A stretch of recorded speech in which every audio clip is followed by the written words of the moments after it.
The August patch, huh? Alright, let's try this.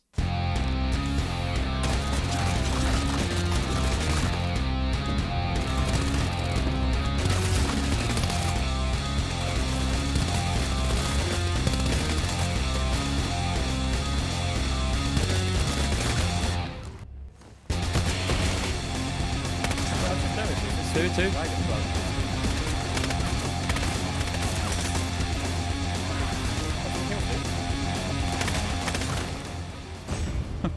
Appreciate it. Yeah, I think I have some stuff to say here.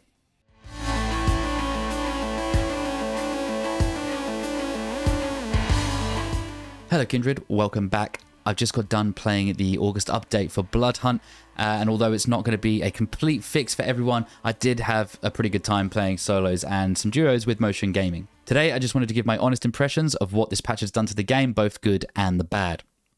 So with a quick gloss over the patch notes, which I'm sure you've already seen, so I'm going to respect your time and not go over these too much, but as you can see, we've had some pretty juicy buffs to some of the weapons. Some warranted, and some came out of left field like an unexpected curveball. The shotguns are now packing more bang for their buck. He's hurt. Knocked. Get it? Because buckshot. The Julies are back.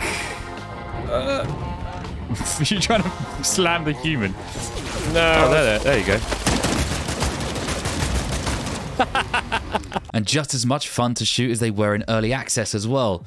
The burst rifle is an absolute meta-stomping beast right now, and we will go into that more in this video. I'm kind of safe for once. You good? Knocked one, killed one. I've got 14 seconds yet. Knocked. These were some of the more noticeable changes in my play session, but also things to note are the melee lifesteal is back to how it was before, so to deal with your third parties you can now slap a downed guy and get your health back a bit more, which I think a lot of people will be happy about. But also the choleric buff, the triple choleric buff, is now gone from 50 to 40%, so you won't get too tapped by axes or samurais anymore, which I think we can all rejoice. It'll take 3 hits now instead, which should be enough time to worm your way out of trouble. Should be. And if it isn't, I'm sorry, but it's your fault. So this August patch had a lot of players eagerly awaiting a much-needed shake-up to the game's meta and overall polish. 2. Knocked one. Got the other one. Cool. This patch has come out right after the vacation season in Sweden, which saw a lot of our favourite devs at Sharkmob take a well-deserved break.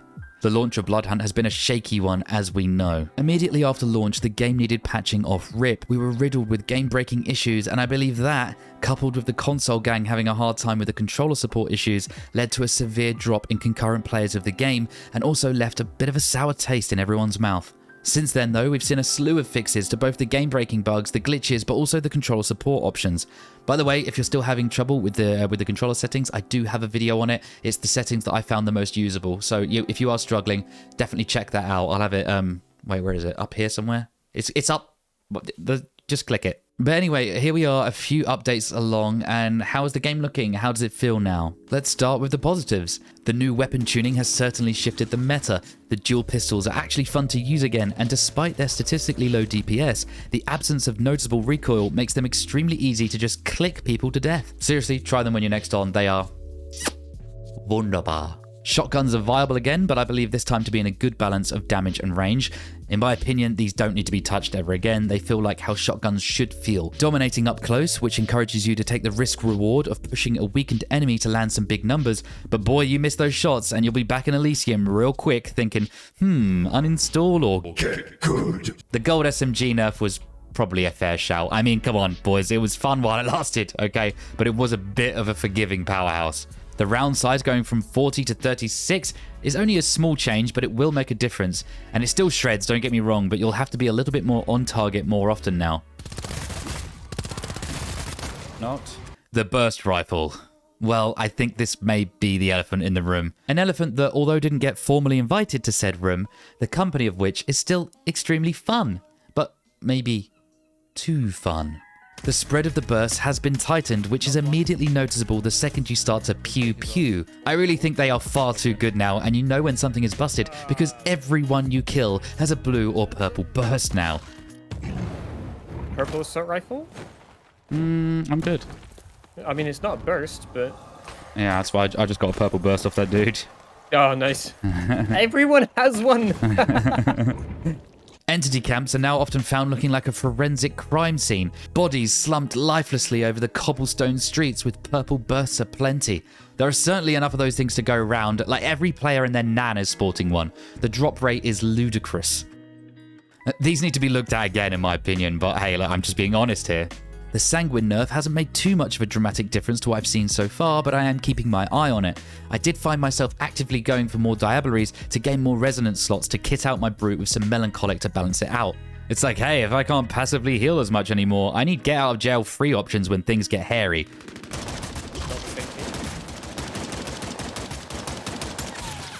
You got him? Oh, it's two. I need to bail and heal. Soaring Leap every 10 seconds is a lifesaver, and I think this is what Shark Mob want, for the other resonance choices to be more actively sought out and adapted into your playstyle. So, in my honest opinion, I think this patch is kind of small. It's exactly how I thought it was going to be. It was never supposed to be like this big grand patch. It's more of a band-aid patch. But I still believe this game has that glowing potential in it, and every single game I play, I feel it, I still feel passionate about it, and I still believe in it. But we are still a ways off from being a completely smooth, polished experience. When the summer patch arrived with the new Big Rig implementation, we did see some more immersion-breaking bugs and glitches arrive, which, while aren't game-destroying like, say, the bullet reg issue, they do keep holding the game back from shining bright like a diamond. I do feel that with each update, the core gameplay is getting tighter, but things I've been banging my head against a wall about are still in need of some attention. The traversal, which saw some nice improvements in the summer patch, is something that still needs work. As the game's most enjoyable and unique feature, it needs to be reliable. There are situations where a shin-high object can completely stop your forward momentum and leave you open for hundreds of TTV sweats to gun you down like you're just a piece of meat hanging in a firing range. Guy bailed. I don't see anyone down bottom. Oh, you poor boy, he got stuck on the... Oh, I feel bad for him. Saichi, I saw what happened there. He tried to climb over a knee-high object. The buggy animations when feeding are a bit better now, but still pretty screwed up at times. The Diablerie animation sadly has the visual bug back, where you're not actually holding the enemy by the throat, but rather doing your best sort of Darth Vader impression. I will tolerate your weakness no longer. Still no PS5 controller mapping, which is upsetting people a fair bit. No crossplay lobbies yet. No fix to the Brujah Soaring Leap bug, where you activate it after doing a slide and it gives you a little baby leap. I also encountered a strange bug with Shockwave Punch, whereby it didn't come out even though the animation of me throwing it still happened. Wait, my Shockwave Punch got cancelled. That last one I'm going to try and replicate because I want to make a bug report on that. I no more messing up my Brute. All in all here, this patch is nice. It definitely didn't make the game worse, but for a lot of people it may be lacking in the fact that people want new content. Whether that be new guns, new archetypes, new map additions. But to those who are displeased for those reasons, just understand that they are surely being worked on. This patch is more of a light band-aid in many respects, and is not a big content dump. I think the next update might have more of what you may be looking for. The devs have just had their vacations and are back at the wheel, and there should be some news in the next weeks to come. But for now, go strap yourself with a god loadout of dual pistols and a burst rifle, or SMG and burst rifle before it gets nerfed, because it is ridiculous. Go win a bunch of games. Go, go. That's all from me today, guys. I really hope you did enjoy the video. If you did, you know what to do with that thumbs up button. If you didn't like it, hit the thumbs down. If you haven't already subscribed here, with your help, I can reach my goals and continue to provide you with entertaining content. So hit the subscribe button because it makes me happy. Anyway, until next time, guys, I'll see you when I'm looking at you.